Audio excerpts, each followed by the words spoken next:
ऐसा सोचिए, यदि कोई ऐसा बच्चा जिसकी एज मात्र 2.5 साल की हो, जी हाँ 2.5 साल, और वो अपने पिता का साथ छोड़ दिया हो, उसके बाद उनकी जिंदगी की सफ़र स्टार्ट हो, मानिए कितनी संघर्ष होगी। एक छोटा सा बच्चा जो 2.5 साल में अपने पिता का साया छोड़ दिया हो, और वह संघर्ष करते करते पढ़ लिख कर मेहनत करके सीए बन के उभरा।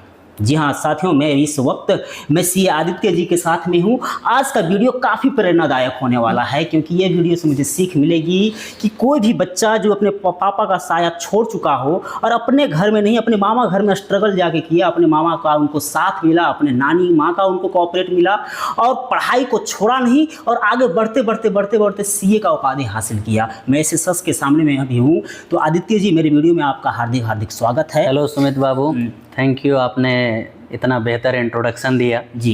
पर सच्चाई का कोई इंट्रोडक्शन नहीं होता, सच्चाई तो सच्चाई होती है। बिल्कुल बिल्कुल, है ना।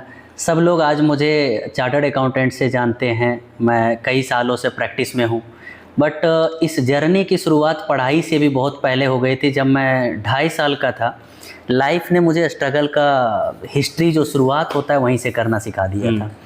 इस स्ट्रगल का शुरुआत हुआ था जब मैं 2.5 साल का था। उसी समय मेरे फादर का डेथ हो गया था।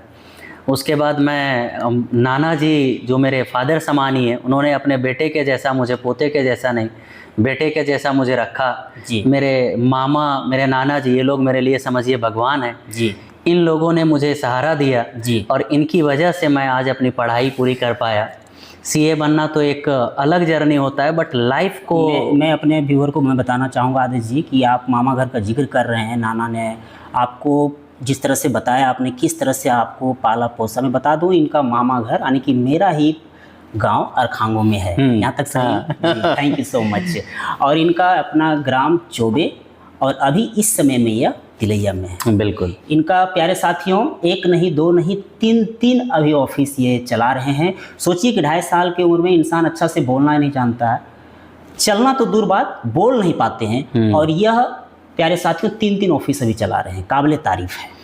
थैंक यू उसके लिए। बट लोगों के पास देखिए, ज़िंदगी हर किसी के साथ इक्वल बैलेंस पे नहीं चलता। ज़िंदगी कभी भी बैलेंस नहीं होती। अगर मेरे पास कुछ नहीं था तो ऐसा बहुत कुछ था जो लोगों से बेहतर था। आपका ही मैं वीडियो देखता था, आपके वीडियो का कंटेंट बड़ा प्यारा होता है। लोग ये आपने जो शुरुआत किया है कहीं ना कहीं लोगों को अवेयर करना, छोटी छोटी चीज़ों को लोगों तक लाना, ज़रूर मुझे उम्मीद है कि आप एक टाइम पे एक अच्छे ब्लॉगर के रूप में भी उस लेवल पे आप जरूर जाएंगे। Thank you. आपने एक वीडियो डाला था, मैंने देखा था, जिसमें एक क्या नाम है उनका, मुझे ध्यान नहीं आ रहा, उनके दोनों हाथ नहीं थे। जी। मैं अपनी लाइफ को अगर कंपेयर करूं उन लोगों से तो बहुत बेहतर था मैं अपने स्टूडेंट लाइफ पे। हम लोग यहाँ पे करियर जर्नी की बातें नहीं कर रहे। दोनों हाथ नहीं थे और वो पेंटिंग का काम बिल्कुल करते थे। पेंटिंग का काम करते थे।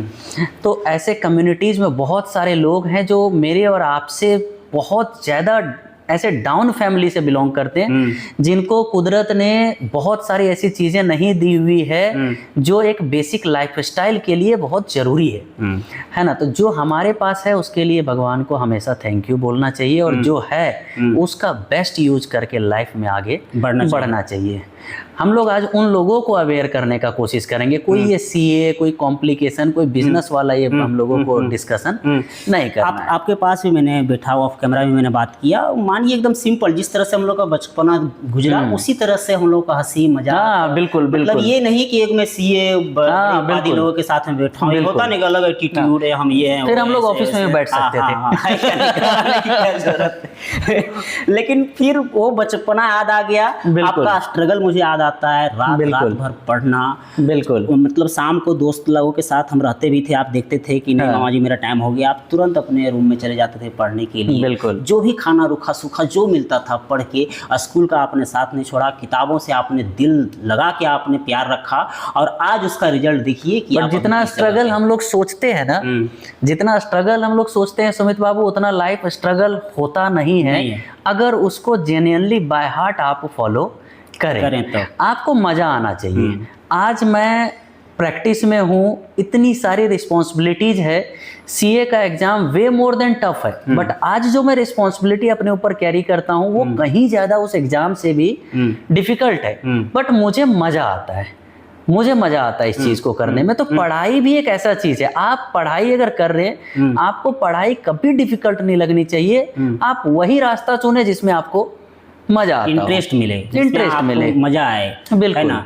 तो ये जो सीए बनने का सपना था आदि जी, कब से आपने दिमाग में अपने सेटअप किया था कि नहीं मुझे सीए बनना है बड़ा होकर? सीए बनने का सपना देखिए मैंने तो 12वीं के बाद स्टार्ट किया, बट हाँ 11वीं में जब मैंने कॉमर्स लिया, मुझे नंबर्स से बेसिकली एक बड़ा अलग टाइप का कनेक्ट था। नंबर से डिसीजन मेकिंग पे सीए बनने का सबसे पहला जर्नी आपका, देखिए सीए एक ऐसा जर्नी है 10th तक तो किसी को पता जनरली नहीं भी होता। अभी भी लार्ज कम्युनिटीज को सीए के बारे में नहीं पता, क्योंकि सीए जो है वो कैपिटलिस्ट सोसाइटी का हिस्सा है, जो बड़े कॉरपोरेट वाले लोग हैं उनका हिस्सा है। 11वीं क्लास में जब मैं गया, मुझे अकाउंट से समझिए एक तरीके से अकाउंट्स ऐसा होता है कि सीएज के लिए कि वो खून में बहता है। तो हम लोग अकाउंट्स, फाइनेंस, टैक्सेशन, इन चीज़ों की वजह से हम लोग जाने जाते हैं, उसके एक्सपर्ट हैं। 11th में मुझे नंबर से बड़ा अलग टाइप का लगाव था, अकाउंट से लगाव था, मैथ्स मैं 12th लेवल पे 100 आउट ऑफ 100 मैंने स्कोर किया हुआ था, अकाउंट्स में मेरा 92 मार्क्स था। तो इन चीज़ों को देखकर मुझे लगा कि मुझे सीए के तरफ जाना चाहिए, पहला कारण।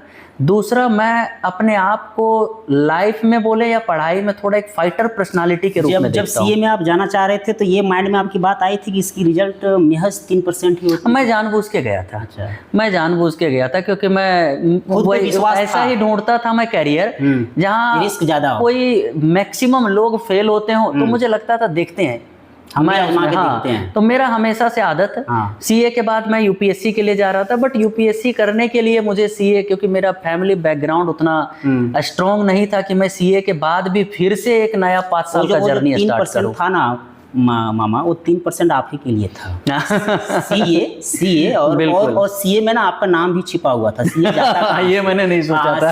सीए को यदि उल्टा करके यदि पढ़े ना, ये सी हो जाएगा तो आदित्य चौधरी हो जाएगा। है ना? ये बात मालूम थी। एक नया थ्योरी अभी पता चला मुझे।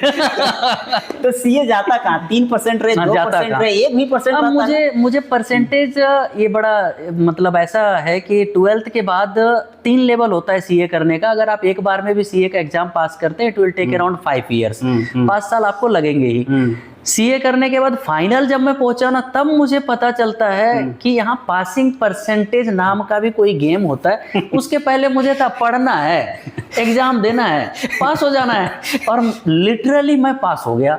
अब जाकर पता चला कि मैं जो पास करके आया हूँ उसमें 3% का 4% का पासिंग रेशियो है।